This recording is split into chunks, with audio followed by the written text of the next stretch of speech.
ยามหน้าพี่น้องยามหน้าอยู่บรรยากาศ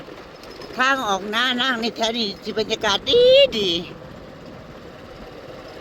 ยามหน้าเวลาเห็นบ่บางคลิปที่นางขี่รถลงมานางสิมักถ่ายพี่น้องมันจากอยู่บนบ้านมันสูงหรือสูงลงต่ำมันค่อยนะพี่น้องมันค่อยลงมาแล้ววิวมันก็โอเคงาม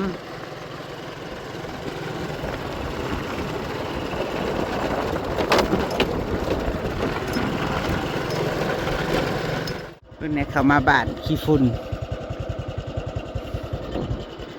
มาต้นมะพร้าวจ้ามาน้ำแข็งไปให้ช้างอันนั้นเมื่อไหร่สร้างกินต้นมะพร้าวซื้อมาแต่เข้มราดมื้อนั่นแหละพี่น้องต้นใหม่ก็ไว้หลังบ้านฉลอยก่อนให้มันซ้ำมันหากมันก่อนจะเสียออกไปปลูกอันนี้จะออกไปตั้งไว้ก่อนนะคะต้นมะพร้าวเตรียน้ำหอมก็ขอบคุณคุณพี่นนท์เด้อจ้าเบี้ยนะซื้อมาเบี้ยสมุ120หรือ140นี่แหละจำไม่ได้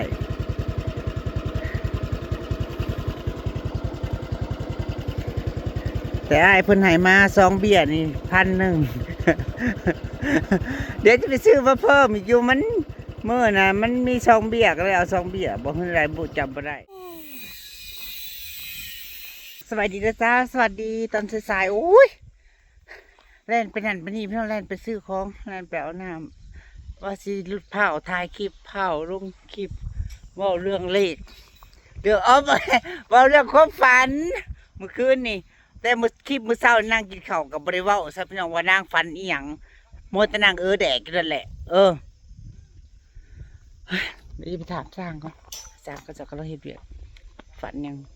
มาอยู่พัดเสร็จพี่น้องน่าจะพัดเสร็จให้สร้างกินพัดเสร็จนั่งไปเอาหน้ามากๆพี่น้องเอ้ยโอ้ยลูกสาวนะก็มาวนอีกพี่น้องเอ้ยลูกสาวนางมาในนั้นนะมาวนอีกเลยมันหิวมันอยากมันหอนมาหาแม่อีกแล้วสับเงินเลยสับเงินกูบ่ตอบแม่เห็นแม่เลยแล้วบ่ตอบแม่ครับสับเงินสับทาง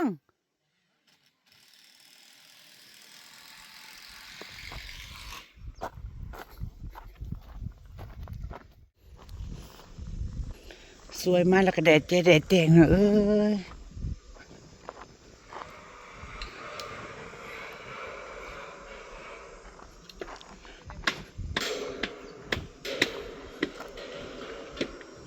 ไปเท้ามาเฮ็ดเฮือนอยู่ดีฝันดีบ่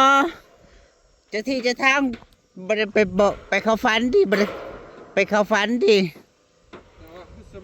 โอ้ยฮอดบ่เข้าไปเข้าสิงซ้ำเนาะโอ้ เลขไทยเด้มื้อนี้เลขไทยเมื่อคืนนี่ข่อยฝันโอ้ฝันขอสิแจ้งฝันว่าไปนั่งกินข้าวกับหมู่ว่าเด็กน้อยนำมาขายของให้แลซื้อของนะ5 บาทยัดเงินบาทใส่ถุงเขาอ่ะและคอยถามหมู่ว่ามึงได้เลขหยังหมู่ว่ากูซื้อขี้เข็บขี้เข็บกลางเด้อมันว่าบ่น้อยบ่เท่ากำลังนุ่มมาเด้สิบ่02บ่เนาะเลขขี้เข็บก็002060เนาะเลขขี้เข็บนะก็เลยตื่นมาแล้วก็นำเลยจ้า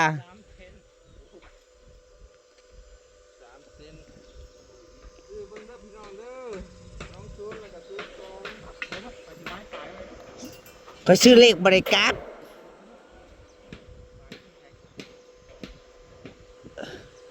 โอ้ยพี่น้องนางซื้อเลขน้ำซัดบริการ30ไปกราฟก็ซะ กราฟไปซื้อไหมซื้อบริการไปซื้อกราฟไปซื้อไหม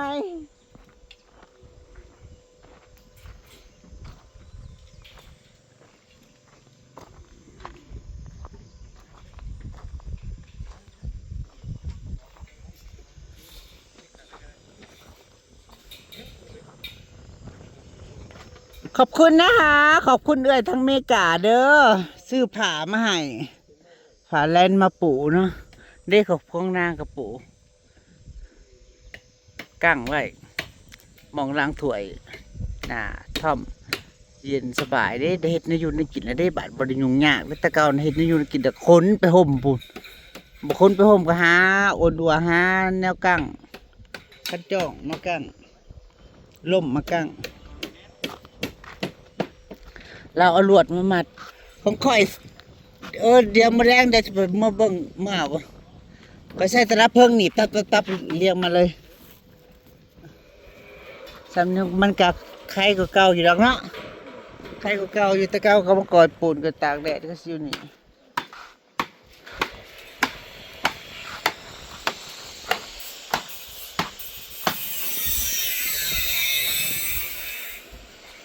ข้างหน้านั่นก็ประมาณโดยประมาณนี่พอดีพี่น้องพอดีเจาะ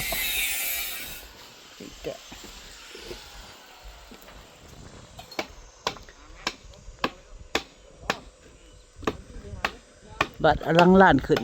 ที่ไงเขาจะตัดต้นกระโดดก็ตัดลงเกินหนึ่ง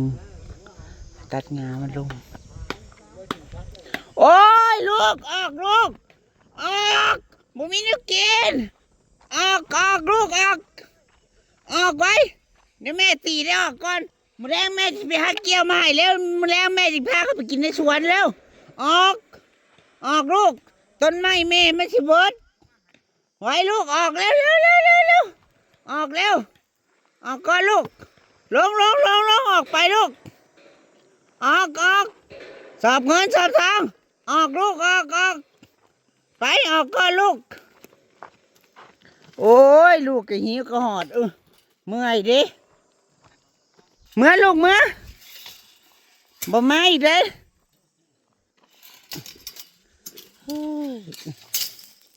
โอ้ยชุดเจ้าว่างก็เชื่อมให้ข่อยเดินนี่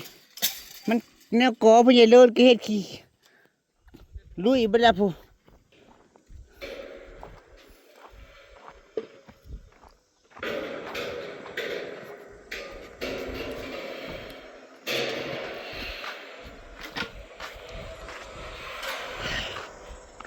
เห็นลายเม่นอยู่นะพี่น้องเนาะ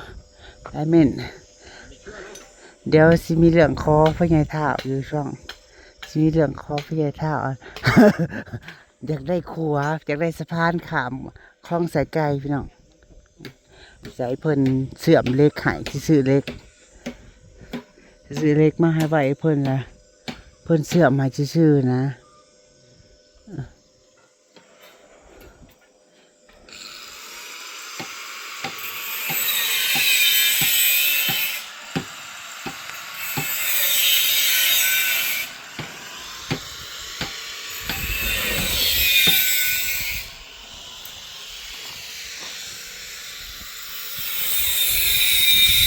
แจ้งโอ้ยเมื่อคืนนี่กับพี่น้องเว้ยจน3 ทุ่มจังในเมื่อนอนนั่งกับหาใส่ปุ๋ยรองพื้นมักนางมาใส่ปุ๋ยรองพื้นพี่น้องดึกดื่นมาหดใส่ปุ๋ยมักเขีย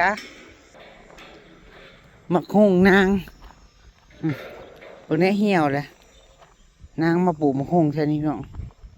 นางมาขุดมาขวะเด้มาคุยดินมันนะมะฮงตัวนึงมาคุยดินอันมาเขือนางแล้วใส่ปุ๋ยบัดมื้อเช้านี่เพิ่นบ่ได้มาหดพี่น้องมื้อคืนใส่แล้วก็หดอยู่บัดก็ยังมื้อเช้าเพิ่นบ่ได้มาหดนู่นนี่นั่นช่วยแน่แล้วก็บ่ได้หดเลยอาหารป่านั่งอีกให้บ่าวอ้อยซื้อมาให้เดี๋ยวพี่น้องอาหารป่าเป็นหมากแล้วเด้อเจ้าเป็นหมากแล้วมาเขียนนางเป็นหมากแล้วมันแดด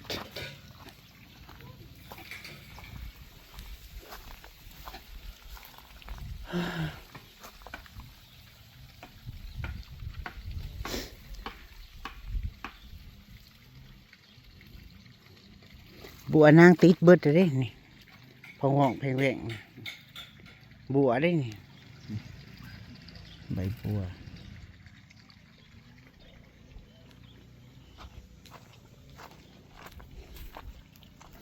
ขางนี่อ้อยเป้าเสื้อเพิ่นบอกว่าบ่ต้องปลูกดอกขางหัวขางเหี่ยตอนแรกนางก็ว่าสิปลูกยาวมานี่นางก็เลยปลูกหน่อยๆปลูกเฉพาะหลังห้องน้ำให้มันบังห้องน้ำมันนะพี่น้องใบอ้อยบ่ใครดอกมันบ่ร่นบ่หยังดอกต้นไม้ปลูกแนวอื่นแนวต้นไม้แนวอื่นพุ่นใบมันหล่นลงคลองเทศคลองเน่าปลูกบังห้องน้ำไว้นะตอนปลูกเพิ่นยังเชื่อเพิ่นบ่ฮู้ดอกพี่น้องนางเอาพุ่นมาโหยเอาแกบมาโหยแล้วเพิ่นก็มาโหดเด้พี่น้องเพิ่นมาโหดเพิ่นบ่ฮู้ว่าอ้อยเพราะว่าเพิ่นน่ะเคยบอกนางว่าอย่าปลูกถ้ามันโหกมันสิเบิ่งโคกเพิ่นเอาไว้ปลูกแต่นางมาลักปลูกพี่น้อง แต่นางมาลักปลูกไปดีไปนี่พี่กาก็บอกปลูกอ้อยบางก็ได้อำลามอีกอย่างใบมันก็บริลนลงคลองลงอย่างนั้นดิต้นทับทิมเพิ่นใหญ่ไว้เรื่องต้นทับทิมเพิ่นเฉือนนางก็ปลูกอันนี้พี่น้องเอ้ย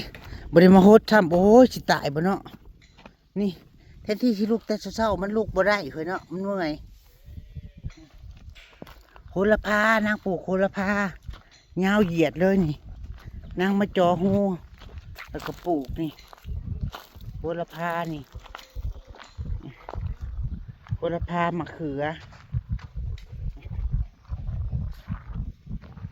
ดอกไม้นางก็เริ่มบานสะพองสะแพงกันแล้วเอ้ยในหูปในแบบก็โอ้ยงามอลังการงานสร้างดอกไม้นี่นะนี่เป็นชั้นดอกมันใหญ่บัดซื้อมาปลูกแล้วคิดตัวอีห่าต้มตับต้มปอดช่วยนี่พัดชั้นเดียวพ่อวังเพ่งแรงอยู่จะไม่ขี้หายค่าย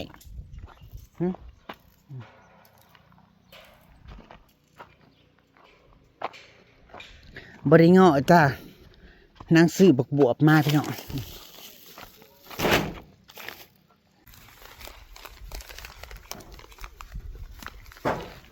นางซื้อผักบุ้งมาเทศงานบ้านอันนี้พี่น้องพอได้ตัดลงให้ป่าครับให้ลูกสาวหิวมันหอดซื้อมาถึงนี่ซื้อมาจะเข้มมาละเดี๋ยวพี่น้องเดี๋ยวปลูกเป็นนานไว้ไปตัดลงให้ป่ากินพืชแถวบ้านนางบ่เห็นคือบ่เห็นเขาขายบวบเหลี่ยมผัดแซ่บเนาะผัดใส่ไก่ใส่หมูเนาะนางสิปลูกแค่นี้เนาะปลูกใส่ข้างขึ้นให้มันขึ้นเรียกว่าปลูกใส่หนาตูบนี่ดีเลยพี่น้องเฮ็ดเป็นข้างขึ้นแล้วก็เฮ็ดมันข้างบนมันเป็นสลามลองปลูกเบิ่งสิงามจันใดปลูกยืนบ่พุ่นขามคลองบ่วะมันลอยคลองครับคลองไป